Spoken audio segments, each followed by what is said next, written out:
रामराम मंडळी, मी आपला मराठी मुलगा सचिन. आज आपण आलो आहोत जोगेश्वरी पूर्व शंकरवाडी येथे ममता ताई यांच्याकडे. नमस्कार. नमस्कार. तर ताई, तुम्ही काय करता आमच्या प्रेक्षकांना जरा सांगाल का? नक्कीच. माझं साई समर्थ स्नॅक्स कॉर्नर म्हणून स्टॉल आहे, जिथे मी चहा, नाश्ता, जेवण असं प्रोव्हाइड करते कस्टमर्सना. अच्छा, पण त्या चहा नाश्त्यामध्ये म्हणजे तुम्ही सगळं प्रोव्हाइड करता, काही काही स्पेशल वगैरे आहे? स्पेशल तर नक्कीच आहे. गुळाचा चहा, मल्हारी चहा म्हणून आहे माझा. गुळाचा चहा स्पेशालिटी आहे. अच्छा. त्याचं स्लोगनच असं आहे, आम्ही लिहिले स्टॉलवर, एकदा प्याल तर पुन्हा पुन्हा याल. अरे वा. आणि माझे कस्टमर पण अग्री होतात. खरंच लिहिले तुम्ही, एकदा प्याल तर पुन्हा पुन्हा येतोय आम्ही. अच्छा, हे झालं चहाच्या बाबतीत. आणि तुमचे जे स्नॅक्स जे आयटम आहेत त्यात तुमचं स्पेशालिटी काय आहे? त्यात स्नॅक्स मध्ये स्पेशल असं माझं सध्या खूप गाजत, झोमॅटो स्विगीवर बोलतात ना, हायली रिकमेंडेड, तसं माझं आहे पोहा कटलेट, आलू पराठा, मेदूवडा आणि इडली आणि वडापाव. अच्छा, त्या 5 गोष्टी. म्हणजे पूर्ण दिवस, म्हणजे हा ब्रेकफास्टला पण जातो, लंचला पण जातो आणि संध्याकाळचा जो स्नॅक्स टाइम असतो तेव्हा पण जातात हे आयटम्स. अच्छा, म्हणजे तुम्ही तुमच्या स्नॅक्स जे तुमचं जे रुटीन आहे ते सकाळपासून संध्याकाळपर्यंत चालतं तर. हो. आणि मला एक विचारायचं की तुम्ही फक्त हे स्नॅक्स आयटमच ठेवता का दुसरं काही अजून प्रोव्हाइड करता? नाही, करतो ना. दुपारी लंच असतो. अच्छा. लंच टाइम मध्ये टिफिन्स मोस्टली देते डेली. ओके. जे आणि टिफिन्स सोबत म्हणजे कॉर्पोरेट ऑर्डर्स असतात, कधी 15-20 माणसांची काहीतरी मीटिंग असते किंवा काही गेट टुगेदर असतं त्यांचं, असतं ना, आपण ऑफिसेसमध्ये असताना कधी प्लॅन करतो. तर त्यावेळेला कॉर्पोरेट ऑर्डर्स 20 ते 15 ते 20 माणसांचं, 30 माणसांचे असे येतात. त्याच्यासोबत माझे टिफिन्स असतात. आणि कॉर्पोरेट ऑर्डर्स मध्ये आम्ही जे हे असतात, प्लेट्स असतात, 5 खणांच्या प्लेट्स, ज्या आपण रेडी प्लेट्स ते पॅकिंग डबे वगैरे ते पण देतो. नॉनव्हेज पण प्रोव्हाइड करतो. पण माझा स्टॉल देवळाच्या बाजूला आहे, त्यामुळे मी तिथे काही नॉनव्हेज बनवत नाही. तिथे प्युअर व्हेज. जे नॉनव्हेज कस्टमर आहेत माझे, त्यांना मी घरून बनवून देते.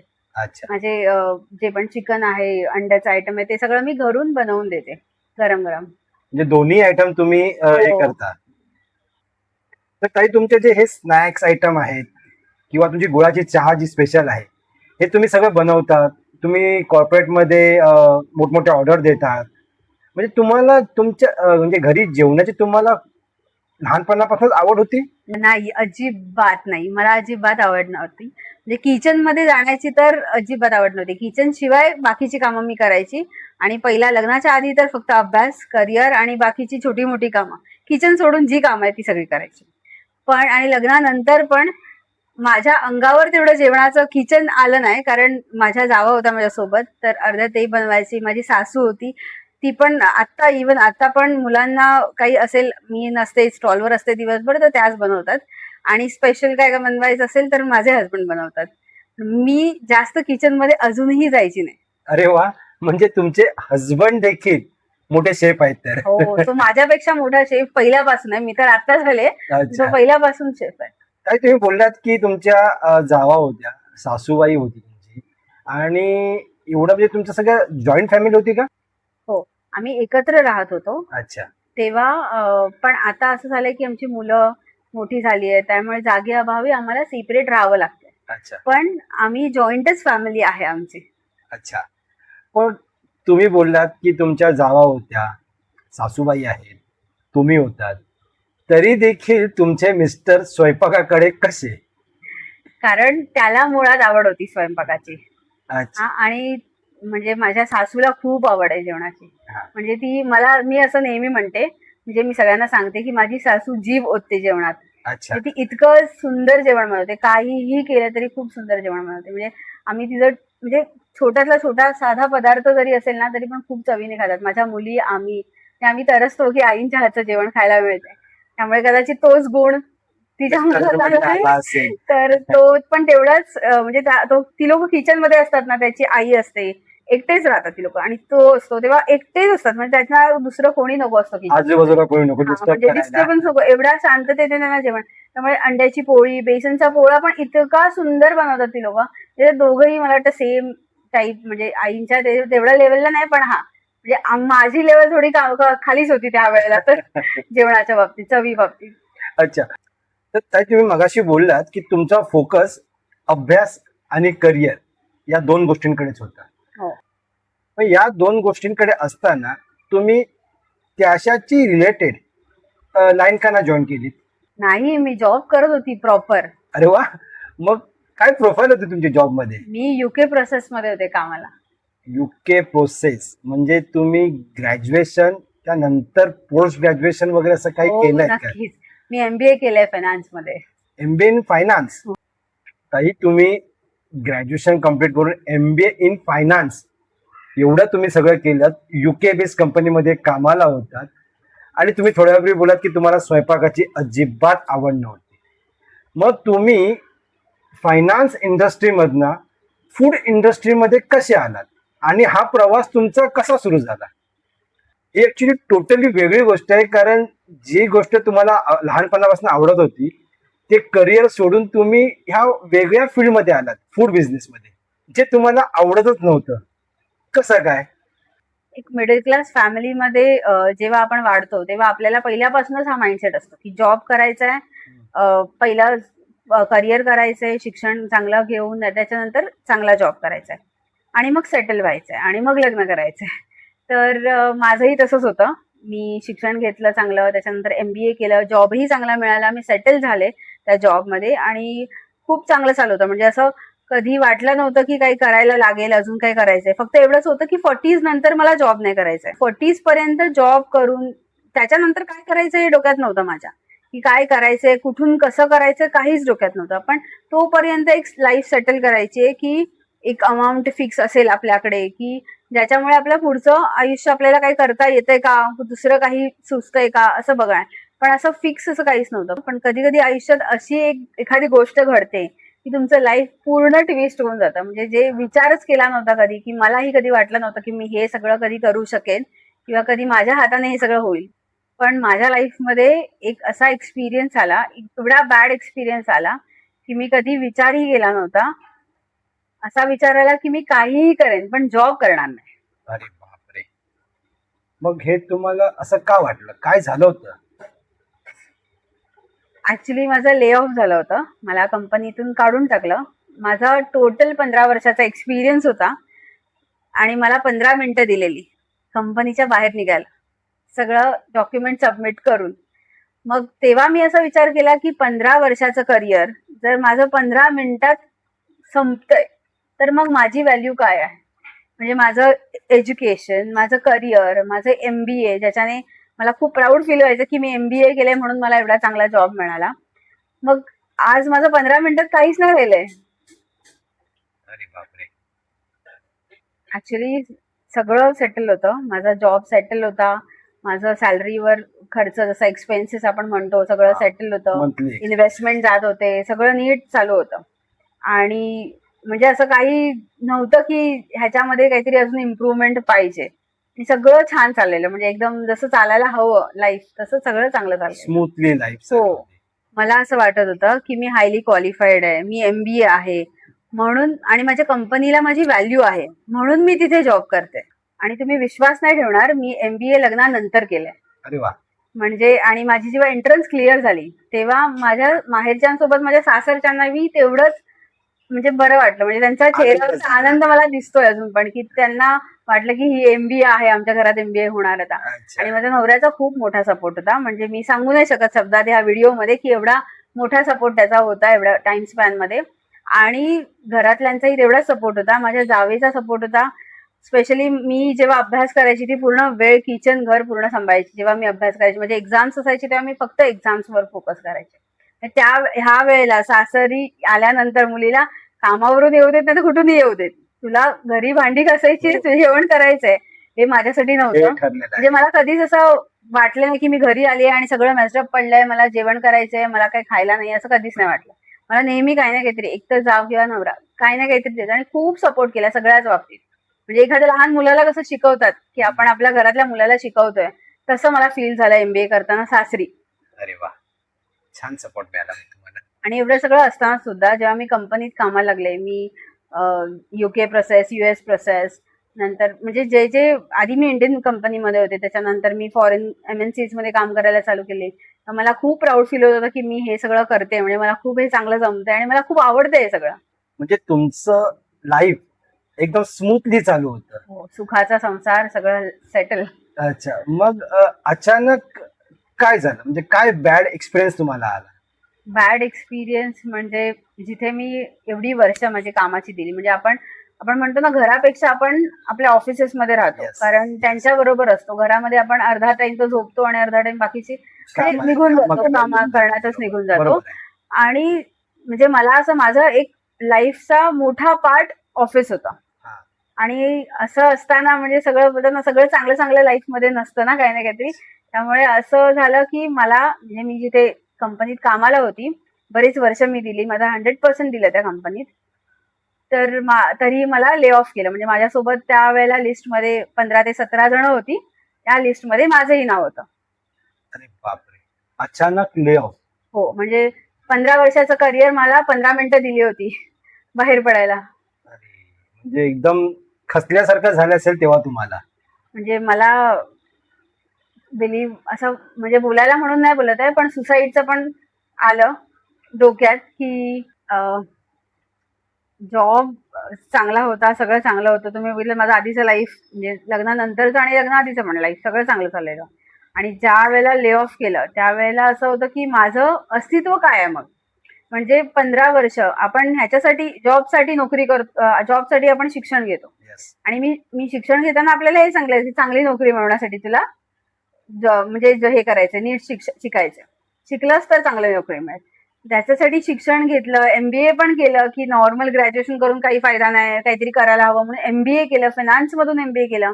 त्याच्यानंतर एवढा चांगला जॉब आणि 15 वर्ष मी माझं करिअर केलं, सेटल केलं. म्हणजे एक रेझ्युमे मध्ये एक येतं ना की 15 वर्ष, माझ्या रेझ्युमे मला प्राऊड फील होत होता की 15 वर्ष आहेत माझ्याकडे, मी 15 वर्षाचा एक्सपिरियन्स आहे, वर्क एक्सपिरियन्स म्हणतो. आणि मला फक्त 15 मिनिटं दिलेली ऑफिसच्या बाहेर पडायला. म्हणजे माझा बॅकअप नाही, मला म्हणजे माझ्यामध्ये काय स्किल्स आहेत, त्यांनी माझी व्हॅल्यू काय, माझं अस्तित्व काय आहे मला त्यावेळेला कळलंच नाही. एक सुसाईडचा विचार ज्या मनात ज्यावेळी आला, म्हणजे त्याच्यापेक्षा पण खूप घाण, म्हणजे सुसाईड करून पण हे पेन संपणार नाहीये एका वेळेला, मला असं वाटलं. कारण म्हणजे मला काहीच कळलं नाही की माझा उद्यापासून मला काय करायचंय, म्हणजे मी काय करू, मला त्या ऑफिसला नाही जायचंय, मग मी पुढे काय, मे बी दुसरं नोकरी वगैरे तर सगळं नंतरच आहे, पण म्हणजे 15 मिनिटात मला काढून टाकलं, मग माझं म्हणजे अस्तित्वच काय आहे असं वाटलं एका वेळेला. म्हणजे हा तुमच्या लाईफ मधला मोठा ट्विस्ट ठरला तर. हो, तर मंडळी, आपल्याला देखील हेच शिकवलं जातं किंवा मला देखील हेच शिकवलं गेलं आहे की लहानपणी आपण शिक्षण घ्यायचं, एक जॉब बघायचा, जॉबमध्ये वेल सेटल व्हायचं आणि तुमच्या आयुष्याची अर्धी वर्ष तिथेच काम करत राहायचं. आणि जास्तीत जास्त आपण जॉब चेंज करतो किंवा स्विच करतो ते फक्त इन्क्रीमेंटसाठी. आणि हेच आपल्यावरती अजूनपर्यंत बिंबवलं गेलं आहे.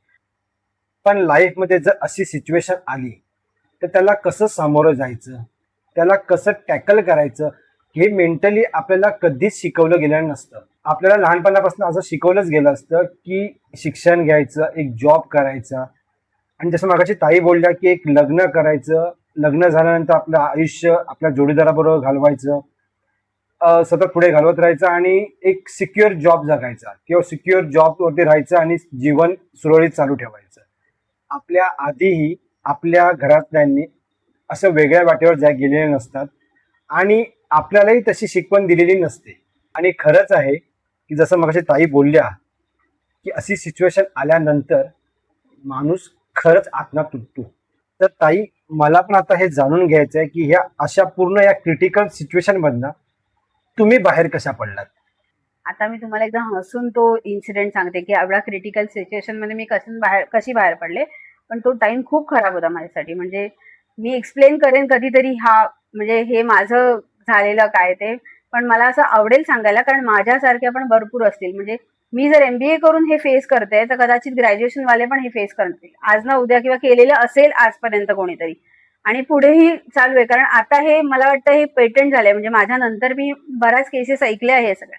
त्याच्यानंतर मला वाटलं मी प्रत्येक मुलीला म्हणजे माझ्या मनापासून असं समजू शकते की मी ती काय फील करत असेल किंवा तो मुलगा काय, स्पेशली मुलीला तर ठीक आहे, म्हणजे नवऱ्याचा सपोर्ट असतो, आई बाबांचा सपोर्ट असतो, त्यामुळे एवढं वाटत नाही. पण एक मुलगाचं जे म्हणजे माझ्या ज्या 17 लिस्टमध्ये होते माझ्यासोबत मुलगे पण होते, त्यांचं लाईफ जर ते ओनली अर्निंग असतील तर त्यांचं काय, म्हणजे मला सगळ्यांचं असं वाटायला लागलं. आणि त्या सिच्युएशन मध्ये मी लिटरली माझ्या बाजूला एक मॉल होता ऑफिसच्या, तिकडे बसली, मी टिश्यू घेऊन निघालेली ऑफिस म्हणून, कारण मला माहिती आहे की मला तिथे काही सुचत नाहीये, सो मला रडायला येणारच. आणि मुलीचं ते इमोशनल म्हणजे पहिलं तर रडणं असतं.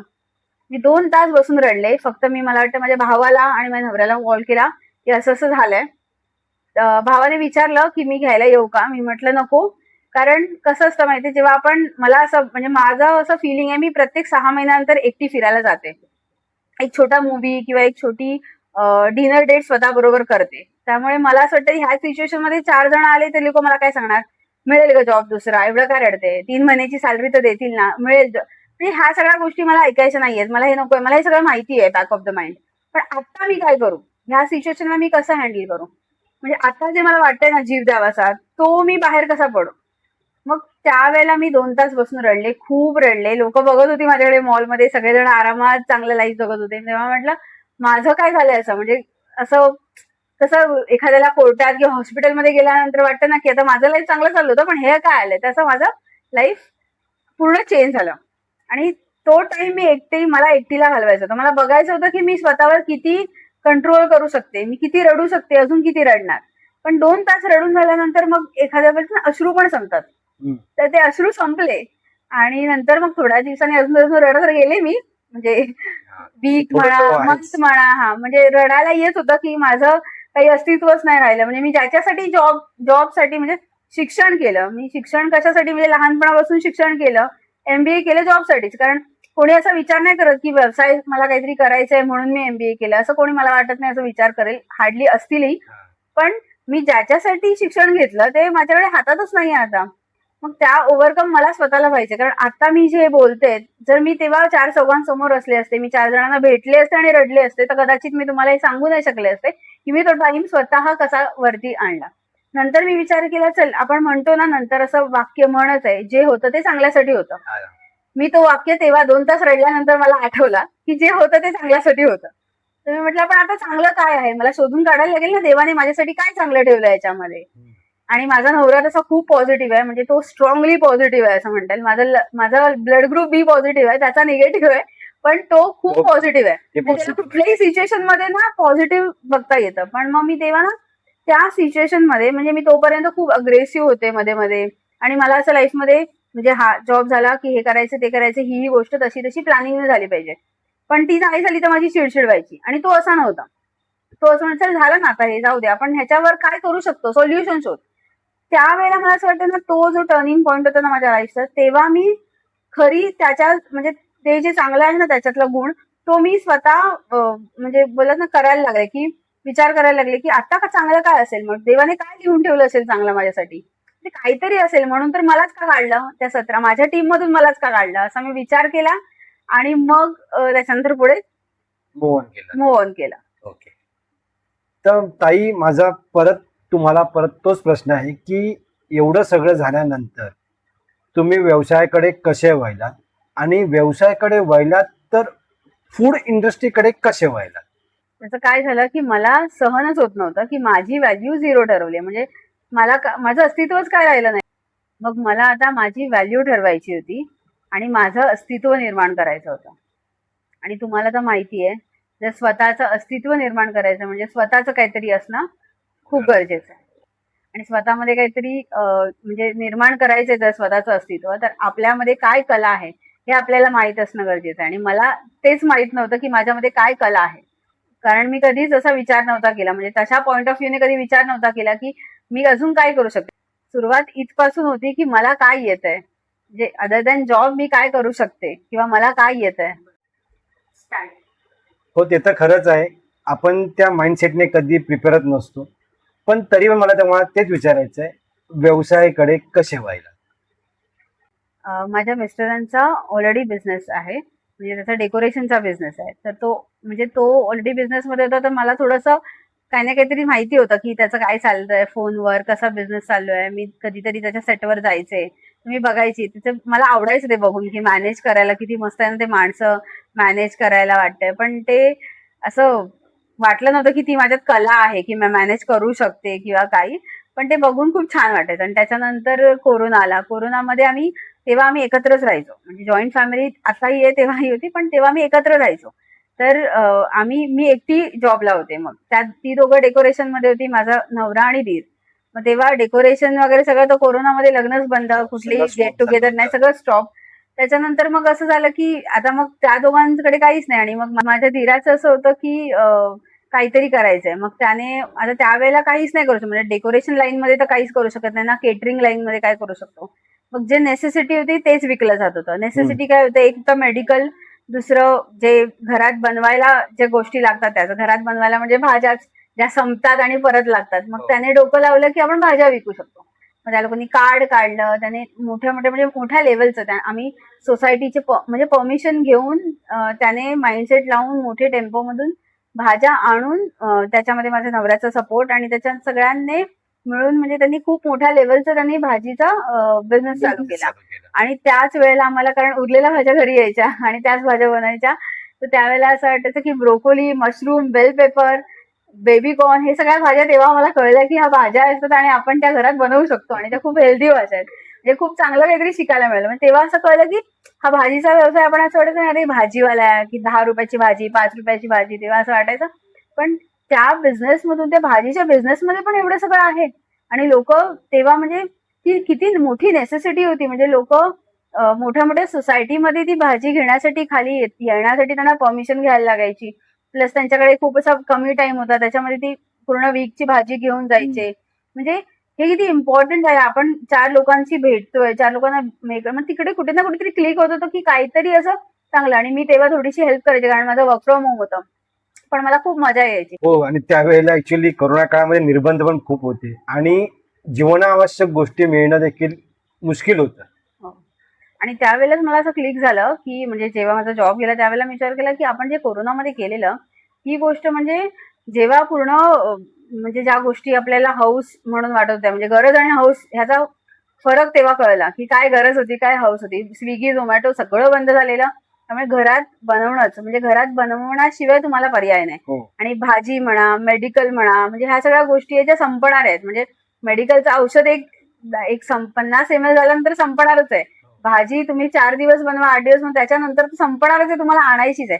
मग आपण असं काहीतरी विकलं पाहिजे, असा काहीतरी बिझनेस केला पाहिजे जे गरज, पण माणसाची गरज म्हणून तो विकत घेईल आणि त्याची गरज भागली पाहिजे आणि ती परत त्याला ती गरज लागली पाहिजे. ओके.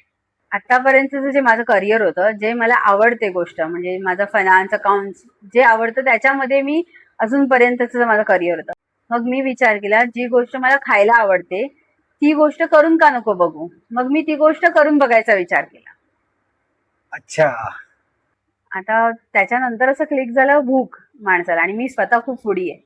म्हणजे मी अशी फुडी आहे की जर मला सांगितलं जोगेश्वरीवरून दादरला हे चांगलं भेटते किंवा भांडूपला ही गोष्ट चांगली भेटते, तर मी तिथे जाणे. माझ्या नवऱ्याला पण घेऊन जाईन की आपण तिथे खायला जाऊया. मग मी विचार केला, जर जी गोष्ट मला खायला आवडते, आता समजा माझ्यासारखे अजून पण खूप फुडी असतील, मग त्यांनाही म्हणजे मी तेच का नको विकू. अच्छा, म्हणजे असा विचार करून तुम्ही फूड इंडस्ट्रीकडे वळलात तर. हो. आता फूड इंडस्ट्रीमध्ये वळली तर आहे, पण त्याच्यानंतर बनवायचं काय, हा प्रश्न होता. मग आम्ही विचार केला की म्हणजे कुठली तरी फ्रँचायझी घेऊ की ते प्रोडक्ट सेल करू, म्हणजे कसं टेस्ट वाईज सेम राहील आणि ते करून बघूया. मग मी आजूबाजूला थोडं बघायला चालू केलं की काय आपण देऊ शकतो, काय आपण व्यवसाय करू शकतो. मग तेव्हा बघितलं तर माझ्या नवऱ्याला खूप चहा आवडतो. म्हणजे तो सकाळी उठल्यावर त्याला चहा लागतोच, परत संध्याकाळी एकदा तरी लागतो. म्हणजे तो कमीत कमी 2दा तर चहा पितो. आणि मध्ये पण जर आम्ही कुठे गेलो आणि कोणी विचारलं चहा हवाय का, तर तो नाही कधीच म्हणत नाही. मग इव्हन ऑफिसमध्ये पण जेव्हा आपण, म्हणजे ऑफिसमध्ये मला एवढा चहा आवडायचा नाही, मग त्यावेळेला ऑफिसमध्ये झालं चल चाय पिणे जाते, असं चालू असायचं की जेवण झालं चल चाय पिणे जाते. चहा शिवाय चालत नाही. म्हणजे चहा एकदा तरी दिवसातून मेजॉरिटी ऑफ लोक घेतात. मग तेव्हा असं क्लिक झालं आपण चहा करू शकतो. आणि नंतर मी इन्क्वायरी केली तेव्हा असं वाटलं चहाची इन्व्हेस्टमेंट पण कमी आहे. म्हणजे जो माझा फायनान्शियल प्रॉब्लेम आहे, म्हणजे मुली आहेत, म्हणजे उद्या माझ्या डिसिजन्सवर जर त्यांचं अवलंबून आहे, फ्युचर इम्पॅक्ट पडणार, तर मग काय, मग चहा तर मी चालूच करू शकते, मी चहा तर विकूच शकते. त्यामुळे पहिला चहाचं चालू झालं. हो हो, चहा तर सगळ्यांनाच लागतो. ऍक्च्युली मला देखील चहाची खूप तलव असते. मग मी त्याच्यात अजून काय करता येईल, तर मी गुळाचा चहा चालू केला. हम्म. तर गुळाचा चहाच का, कारण आजकाल खूप लोक कॉन्शियस झालेत अबाउट Health शुगर, conscious झाले. हेल्थ कॉन्शियस झालेत की आम्हाला विदाऊट शुगर पाहिजे, लेमन टी पाहिजे. तर मी विचार केला की हे सगळं ठेवण्यापेक्षा आपण काहीतरी वेगळं चालू करू, कारण तुम्ही काहीतरी वेगळं देताय म्हणून लोक तुमच्याकडे येतील. कारण जर सेमच काहीतरी विकत असाल तर कसं येणार आणि कशासाठी, आणि लोकांचा विचार करून, जर कस्टमरचा विचार करून आपण काही दिली. तर माझ्याकडे जे कस्टमर येतात ज्यांना शुगर आहे, ज्यांना शुगर म्हणजे त्यांना नाही म्हणजे शुगर नाहीये, डायबेटिक नाहीये, तरी पण त्यांना शुगर इंटेक नकोय. मग त्यांच्यासाठी, मग त्यांना जर जेव्हा ते म्हणाले ना की नाही मग आम्हाला गुळाचा चहा नकोय, तेव्हा मी त्यांना फक्त एवढंच म्हणते की एक चहा टेस्ट करून बघा, त्याचे पैसे देऊ नका, आवडला नाही आवडला तरी पैसे देऊ नका, पण चहा टेस्ट करून बघा. आणि ते टेस्ट केलेले कस्टमर अजूनही माझ्याकडे रेग्युलर येतात, म्हणजे दिवसातून 2दा तरी चहा प्यायला येतात. अच्छा. म्हणजे जसं आमचं मल्हारी चहाचं स्लोगन आहे, एकदा प्याल तर पुन्हा पुन्हा याल. तर मी कस्टमरना अनुभवते की एकदा पितायत आणि ते पुन्हा पुन्हा येत आहेत माझ्याकडे. चहा तर ही अशीच गोष्ट आहे, आणि त्यात गुळाचा चहा म्हणजे परवडीच. मग चहापासून सुरुवात केला तुम्ही बिझनेस, व्यवसाय, मग स्नॅक्स कॉर्नर, टिफिन, कॉर्पोरेटच्या ऑर्डर्स, हे कसं पुढे चालू झालं? ऍक्च्युली मला असं म्हणता येईल की ते ही गरज म्हणजे कस्टमरची माझी गरज मी बघितली. कारण एकदा चहा ठेवला, चहा चालू केला, एखाद महिना 1-2 महिने कंटिन्यू चहा होता, गुळाचा चहा. मग लोक येऊन विचारायचे, माझे कस्टमर्स जे होते एक्झिस्टिंग ते पण विचारायचे, वडापाव आहे का चहा सोबत, अजून काय आहे का खायला, भूक लागले. कारण माझं स्टॉल जे आहे ते सर्व्हिस रोडला आहे, हायवेच्या बाजूलाच आहे, आणि बाजूला एक कॉर्पोरेट बिल्डिंग आहे अपटाऊन अशी. त्यामुळे मग ते ऑफिसवाले पण यायचे विचारायला की काही दुसरं आहे का खायला चहासोबत. चहासोबत ड्राय स्नॅक्स आहेत होते माझ्याकडे तेव्हा पण. आणि हायवेला जर ज्या बसेस जायच्या, गावाला जातात बसेस, कोणी आहे त्यांना गावची बस पकडायची 1 तासाने, आणि त्याच्या आधी त्यांना कुठेतरी लांब जाऊन खाता येणार नाही, हॉटेलमध्ये जाऊन, आणि आजूबाजूला हॉटेल्स नाहीयेत, कुठे फूड कॉर्नर तेवढं नाहीये सकाळच्या वेळी, संध्याकाळचं आहेत पण सकाळची वेळ नाही. मग त्यांचं असं झालं की त्यावेळेला काय, मग मी विचार केला ही म्हणजे ही गरज आहे, म्हणजे चहा सोबत ना कस्टमरना माझ्या काहीतरी हवंय, किंवा जे चहा प्यायला नाही येते त्यांना भूक लागते, मग त्या भुकेला इथे काही नाही मिळत, आणि बस पकडायची त्यामुळे ते लांब जाऊ शकत नाहीयेत. म्हणजे मी इंटेन्शन असं नाही ठेवलं की मला बिझनेस काय चांगला करता येईल, मी इंटेन्शन हे ठेवलं की ह्यांना मी काय देऊ शकते. मग त्यांच्या भुकेला मी पहिला वडापाव सर्व केला, आणि चहा सोबत वडापाव म्हणजे बहीण भावंडांची जोडी असते. तर मग वडापाव चालू केला, वडापावचा रिस्पॉन्स चांगला आला. त्याच्यानंतर मग मी हळूहळू एक एक गोष्ट ऍड ऑन करत गेले.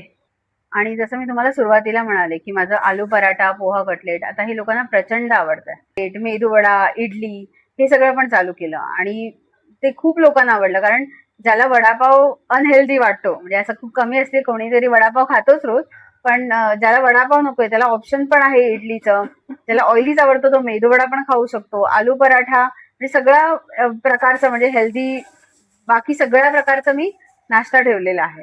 आणि मुंबईकरांना असं बघायला तर वडापाव हा त्यांना प्रियच आहे. हो, फक्त हेल्थ कॉन्शियस लोकच इडलीकडे वळतात. आणि तुम्ही जी नावं घेतली ना, तर हे तर सगळं म्हणजे मुंबईकरांचं याचं फेवरेटच आहे, म्हणजे सगळ्यांना ते आवडतंच आवडतं. आणि इडली, मेंदूवडा हे तर ठरलेलंच ब्रेकफास्ट आहे. म्हणजे ऍक्च्युली असं म्हणता येईल की कस्टमरनेच मला आयडिया दिली हे करायची. कारण कस्टमर येऊन विचारायची, इडली आहे का तुमच्याकडे, मेदूवडा आहे का तुमच्याकडे, किंवा इडली मेदूवडा ठेवल्यानंतर अजून काय आहे तुमच्याकडे वेगळं. म्हणजे त्यांना रोज रोज तेच खाऊन पण कंटाळा, मग अजून मी काय वेगळं देऊ शकेन. आलू पराठा खूप हेल्दी आहे, मग त्यामुळे आणि हे सगळं मी सनफ्लॉवर ऑइलमध्ये बनवते, त्याच्यामुळे हे, आणि मी मेन्शन पण करते, आणि त्यांच्या समोर मी ऑइल टाकते कितीतरी वेळा वडापाव तळायला. म्हणजे मी असं नाही करत की एक सांगू आपण एक, त्यामुळे त्यांना माहितीये की ह्या कस्टमरला ही क्वालिटी चांगली मिळणार आहे आपल्याला इकडून खाल्ला. येस. आणि क्वालिटी तर खूप महत्वाची आहे, कारण आजकाल आपण बघतो की खूप निकृष्ट दर्जाचं खायला दिलं जातं लोकांना.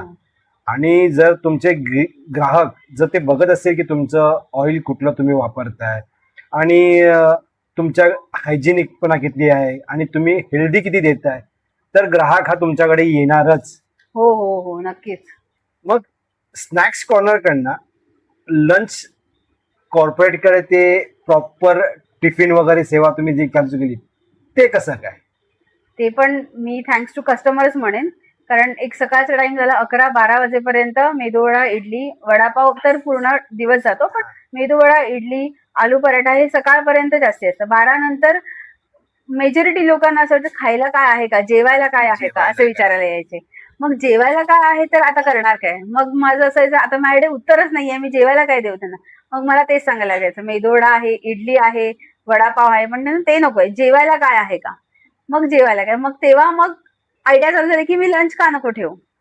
आणि हो, मग तुम्ही लंच ठेवायला सुरुवात केली. हो, अच्छा. तर मंडळी, गरज ही शोधाची जननी असते आणि आपल्याला जर समोरच्याची गरज ओळखता आली तर आपल्याला काय करायचं आहे हे लगेच कळतं. आणि याचं एक उत्तम उदाहरण म्हणजे ममताताई, ज्या तुमच्या समोर आहेत. तर ममताताई, तुमच्या ह्या प्रवासामध्ये तुमच्या फॅमिलीचा सपोर्ट तुम्हाला कसा आहे आणि खास करून तुमच्या 2 चिमुकल्यांचा? नक्कीच.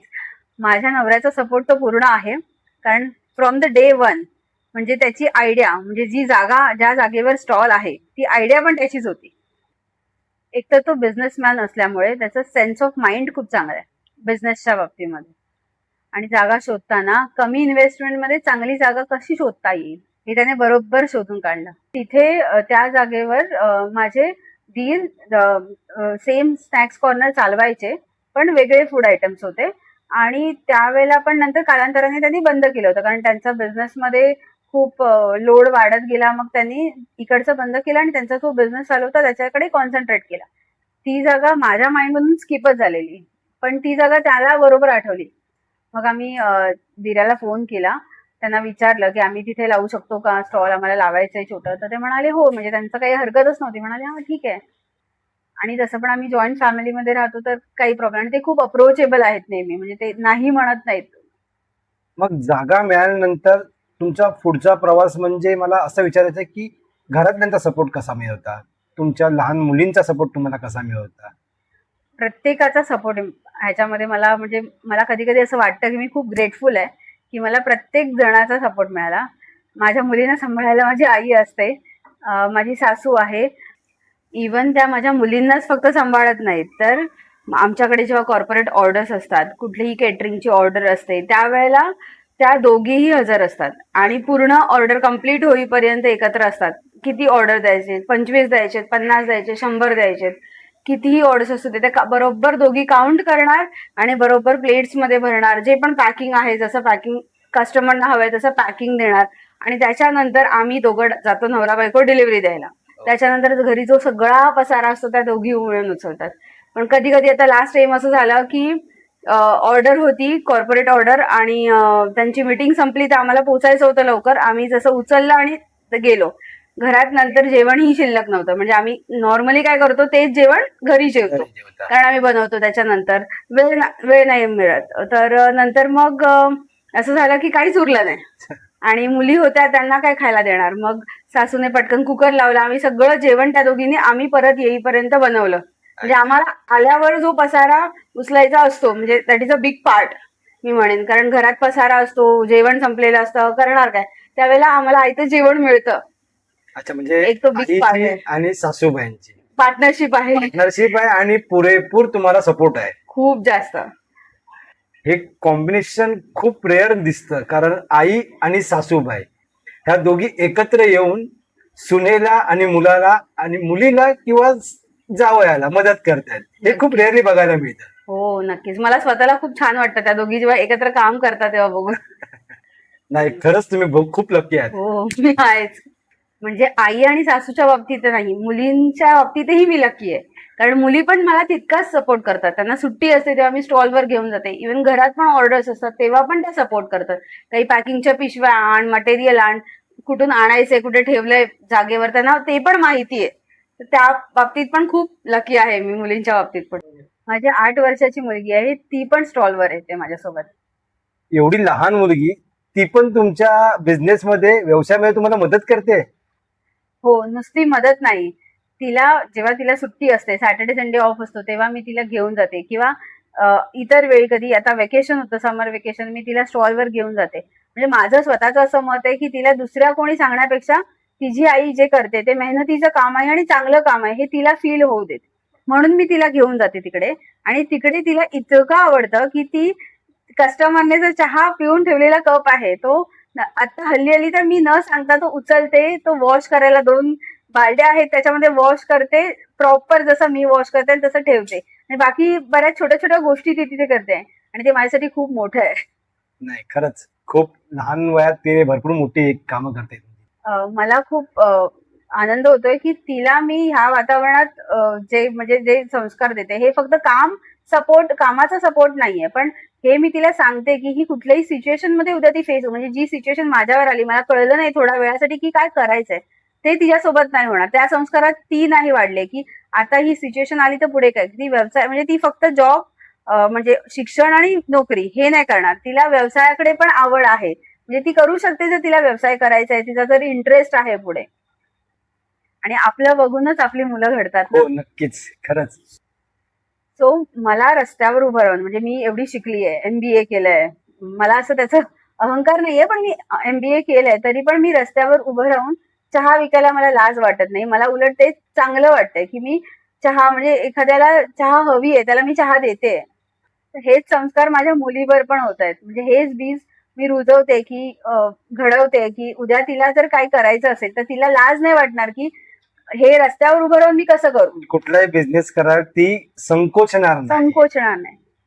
हो, आणि आपल्यासारखी माणसं ह्या गोष्टी नाही करत आहेत. हो, कारण मी पण त्याच सिच्युएशन मधून गेली. म्हणजे त्यावेळेला मला कोणी सांगितलं असतं तर मी हे केलं नसतं. कारण म्हणजे आपल्याला काय पूर्ण सेटअप नीट हवा, म्हणजे चांगलं शॉप हवं, मोठं शॉप हवंय, जिथे बसायला पण जागा असेल, जिथे खूप चांगलं चांगलं 3 स्टार 2 स्टार तरी हॉटेल असेल, हॉटेल सारखं तसं असेल तर आपण मराठी माणसं नोकरी करणार, मराठी माणसं तिथे व्यवसाय करणार, व्यवसाय करतो, बरोबर. नाहीतर अदरवाईज नोकरी करणार. पण टपरी किंवा छोटं काहीतरी नाक्यावर आपण का चालू करू, एकदा बघू तर आपण काय चुकतोय किंवा काय चांगलं होतंय, तेही सगळा मराठी माणूस नाही विचार करत. म्हणजे अजूनही आहेत जे करतायत, पण मेजॉरिटी ऑफ मराठी माणूस, म्हणजे गुजराती मारवाडी सारखं आपण म्हणता येणार नाही जो मराठी माणूस धंद्यात उतरलाय.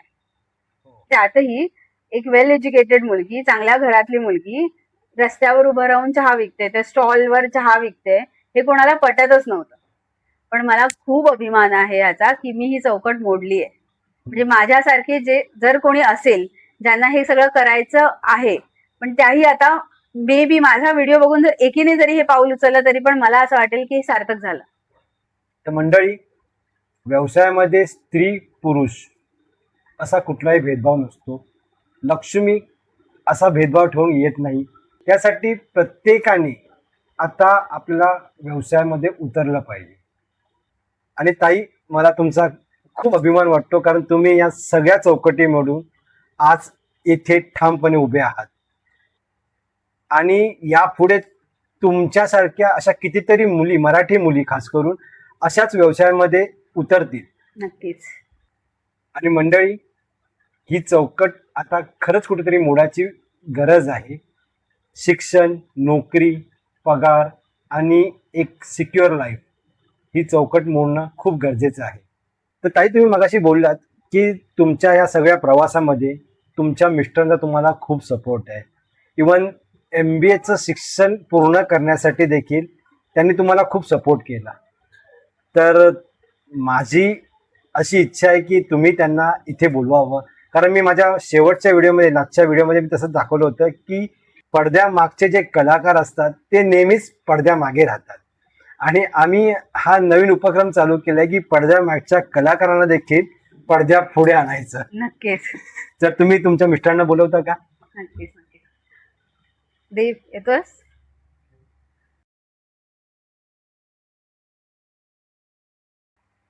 हे माझे मिस्टर देवेंद्र नमस्कार. पेडणेकर. नमस्कार. हा माझा सपोर्ट आहे, हा माझा बॅकबोन आहे. हो, तुमच्या प्रत्येक शब्दामध्ये, वाक्यामध्ये त्यांचा उल्लेख आहेच. हो.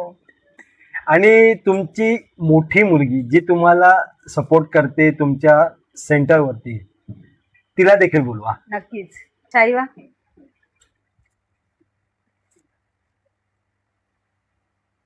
ही तुमची मोठी मुलगी ही माझी मोठी मुलगी शारीवा. शारीवा, हीच मदत करते ना तुम्हाला सेट हो. करते, खूप मदत करते. बेटा, खूप छान काम करतेस, खूप छान सपोर्ट करतेस मम्मीला. आम्ही जसे घडलं तसे घडू नकोस, ही चौकट मुडायला तू सुरुवात कर. आणि माझी एक छोटी पण आहे, ती पण छोटा मोठा म्हणजे घरात पण स्टॉल रिलेटेड सपोर्ट करते, तर तिला पण बोलवायला पाहिजे, नाही तर ती रागवेल. नक्कीच नक्कीच. इरा, इरा आली. हिचं नाव इरा. हाय इरा, कशी आहे बाळा तू? मस्त आहे. हाय कर, इरा तिकडे हाय कर हाय कर कॅमेरा. कॅमेरामध्ये.